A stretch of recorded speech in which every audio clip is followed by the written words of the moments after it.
Hi there, precious spirit, soul, divine being that you are. My topic. Will you ever be enough? You have no idea how that is such a basic program, not good enough, that is so widely distributed that you could almost count on it. Well, if the programming and you went through that same system that most everybody has gone through in one way or another, it's always that, well, I'm not good enough. If I'd been good enough, my mother would have been nicer to me. If I had been good enough, my dad would have never left me. In fact, when my daughter Suzanne, my dad and mom, her grandpa, my dad and mom got separated because they didn't really belong together. But anyway, so we just told Suzanne that, Papa went to live with his mom because he did, and everything. Well, this was a few months later. We were down at my mom's house, and my dad wasn't there, of course, because he's up at his mom's. But Suzanne, she was little. She was maybe about 4 years old. She said, "Mama, I know why Papa left, because I nagged him too much." I went, oh my goodness. Here, the little person, she took it all on herself, that if she'd been good enough, not nagged, Papa would still be there. And she loved Papa, and they got to be together after that and everything. It was wonderful. But still, the little person had just decided that if I had been good enough, he wouldn't have done that. And in counseling people who are in their 60s and 70s, some of them, besides people in their 20s and the 30s, still, like in relationship, is to say, well, I'm not good enough because the person won't do what they want them to do. Maybe the person doesn't want to stay married, or maybe the person wants to change the way the relationship is because maybe it's too needy and too clingy, or, there should be some changes made. Doesn't mean it's over. But what happens is we tend to personalize everything. Well, obviously, because we're there. But that program is you're not good enough. And that there's a group that is good enough because you're not good enough. So there has to be somebody who is good enough. And then they also believe that you're not good enough. So you're just basically no different than a cockroach or whatever it may be. And because you're not really divine, not really a human being, or sub level, and not in favor by the big deal God. But you see, none of that's true. And you can notice by as you witness and you're around people, some of the most beautiful, kind-hearted, loving, generous, genius people that are out there and around us. So we want, as divine beings, to connect right now. And we're connecting with all divine beings. And divine being always works for the welfare of others because we know who we are. And we know that our happiness comes also from contribution and through giving and of our services, our products, or however that may be. So, well, you have to look at that program is you're not good enough. And if you were good enough, you would have had money. And if you were good enough, you would have been better with your money. And if you were good enough, so-and-so would never have left you and found somebody else. So you're going to have to try harder. And then what happens is we tend to try and make ourselves be the way our parents wanted us to be, and when they smiled when we were little, or we didn't want to have them frown and look mad at us because they're the ones giving us our food, and then how children are programmed at age 3, where the control structure are those people who live by, you might call it black magic in that sense, perversion. They will harm their own children at age 3, so that creates this separation where the very person that they love and feel close to will also be the meanie and punish them. Now, we've done that in our own lives as mothers and fathers because it was done to us. So, we have these thoughts. Well, if I'd been good enough, my mother would have been there all the time for me, and I would have been everything that the mother wanted, or the man or the woman in your life and your mate, and saying, well, I wasn't good enough, because then they found somebody else, or they had other friends besides me. And you know what happens with a psychopath or a sociopath, particular, and then a psychopath?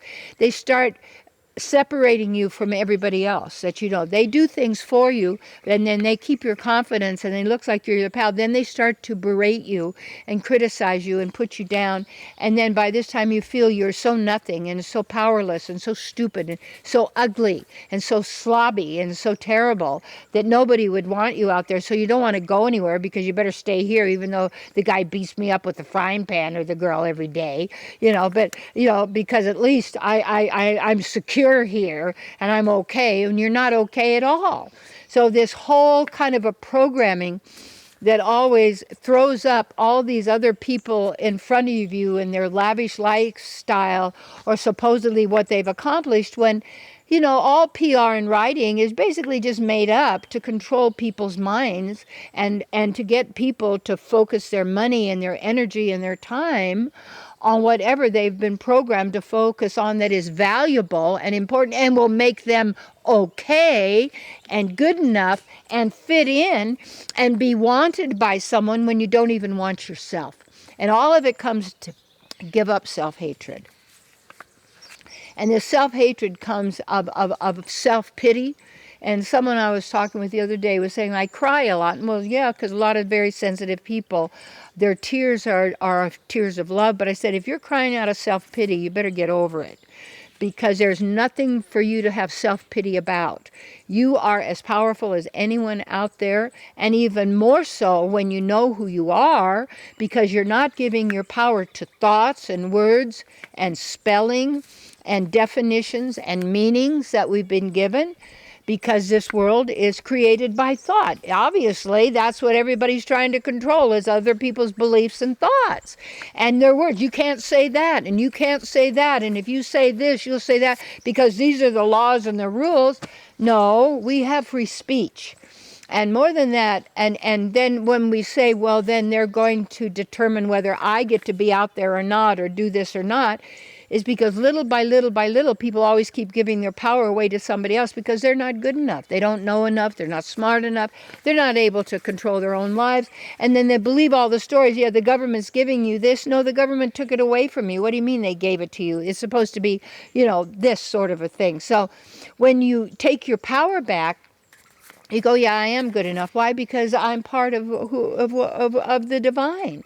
And everywhere I walk is holy ground, and God, my beloved, is right there with me. So you want to take a look. Will you ever be enough? And if that's your little racket that you're running all the time, if I had been enough, if I had changed, but see, I hate myself, because then I'm not good enough and nobody loves me, nobody wants me, because if they wanted me, it would show that I was okay because somebody else wanted me, but you don't even want yourself. And so you see how this whole system is set up so you never can win. You're always a loser, always behind the 8 ball, almost will win, but then your expectations, this is it, we're in love, it's all going good, and then all of a sudden somebody changes and it's not the same, and now it's different, and now I'm not good enough. It's like, stop that. That's a program. It has nothing to do with you. And when we really get that, we do our work. You do your inner work, self-satisfied. When you are self-satisfied, you're never alone, because you might not have anyone else around, but you're always with the divine. And wherever you are is holy ground, and you're always inspired, and you're always guided, and you're always directed by the divine. And you're always in the right place at the right time, and you always know what to do in the moment it is time to do it. So my work is in the mystic level, because that's our natural place. And then we can witness from our own state of being, as a self-satisfied divine being. And then your world is beautiful, because your inner world is beautiful. And when your inner world is beautiful, your outer world is beautiful. And yes, sometimes in the outer world, you'll see people and they say, well, you can't judge these people because the mind is always judging like or dislike. So get over that. The mind does. And then it's stopping people from actually noticing that people are being cruel out there. And there is evil operating in the world because they say, well, there is no evil or good or bad, that it's also in your mind. Because they're talking the absolute level and they're saying that it's absolutely true that when you judge others, it's what you see what's in others is in you. No, it is not. Sometimes, but most of the time it is not. And when you have critical analysis and you use spiritual logic and divine and spiritual reasoning, you see how it's flawed on all of these philosophies that give you a little partial of truth. And when they give you that, and then the other thing that they will say, is that science will then tell you what is a religious experience, because we're going to give our power then to science, will be the ones who reign supreme, who will tell you if you have a spiritual relationship or not. It'll tell you all about you, how your mind functions, and none of it's correct at all. And so it's up to you. This is your life to live as you choose. And it's up to you how much you value yourself and your eternal existence. And the suffering that we've been going through, you do not need. It is not part of you. It is a distortion. It is a perversion in your own consciousness. So whatever you desire, you must have that already in your own consciousness of who you are.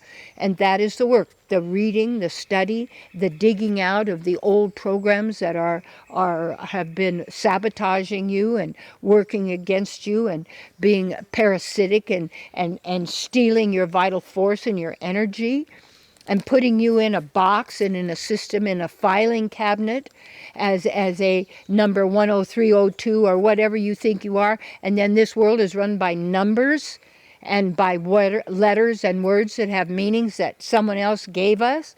And this is how you're operating in your life. Seek ye first the kingdom of God, and all else shall be added. What is the kingdom? This is the dome on top of the crystal brain that is part of your physical manifesting machine that's taking your consciousness and producing it through the crystal brain and spraying it out as your reality that you're now reacting to justify whatever your beliefs are, to show, yep, you're a loser. Oh boy, you're never lucky. No, you change that. When someone says, how are you? You say, fabulous, thank you for asking. And have a wonderful, wonderful eternal existence, you see. So take a nice deep breath. If you'd like to work with me for the counseling and teaching and mentoring, or come to retreats or workshops, just email me, Terry@terrycolewhitaker.com. I'll send you a flyer. I haven't put any new people. I'm starting to put some new people on my mailing list to send out to you. But if you want to contact me, then contact me, and then I'll put you on the mailing list, and I'll send you a flyer. And I would love to be there to serve you, because I know who you are. And all is possible, my dear one. Hugs. You're always enough. In fact, you're more than enough. And you always have enough, and you will always have enough, and enough to share and spare. That's who you are.